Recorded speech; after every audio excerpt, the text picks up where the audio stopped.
Good afternoon એવરીવી. જય Siyaram. Recently મેં એક ગૂગલ રિવ્યૂ જોયા. એની અંદર 60 દિવસમાં કેપ નીકળી જવા માટેની કમ્પ્લેન હતી. મારે આજે તમારી સાથે ચર્ચા કરવી છે ક્રાઉન એન્ડ બ્રિજ ઉપર. ક્રાઉન એન્ડ બ્રિજ એવી ટ્રીટમેન્ટ છે કે જેની અંદર બે દાંત વચ્ચેની જે જગ્યા છે એ બે દાંત વચ્ચેની જગ્યા તમારી મિનિમમ 2 મિલીમીટરની હોવી જરૂરી છે. અને જે દાંત તૈયાર કરવામાં આવી રહ્યો છે એ દાંતની મિનિમમ હાઇટ તમારે 5 mm હોવી જરૂરી છે. હવે આ ક્રાઉન એન્ડ બ્રિજની અંદર 3 પ્રકારના મટીરિયલ પડે.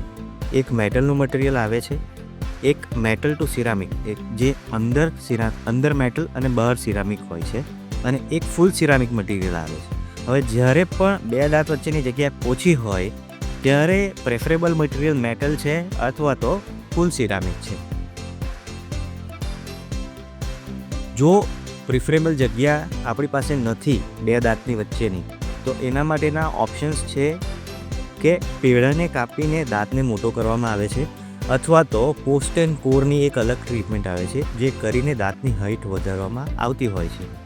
હવે આ કેસની અંદર અમારી પાસે ન તો બે દાંત વચ્ચેની પૂરેપૂરી જગ્યા હતી, ન તો અમારી પાસે એવો ટાઈમ હતો કે અમે પેડાને કાપીને દાંતને મોટો કરી શકીએ. So that was one of the possible reasons.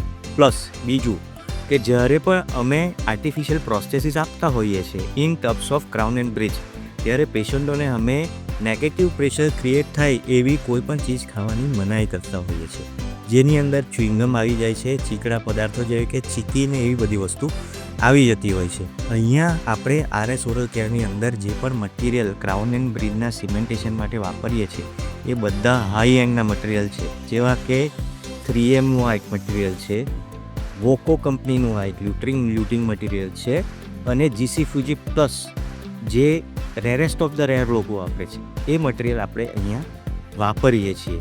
તો તમારી જે પણ કમ્પ્લેન છે એ અમે સોલ્વ કરીશું. Please RS oral care visit કરો. Thank you very much.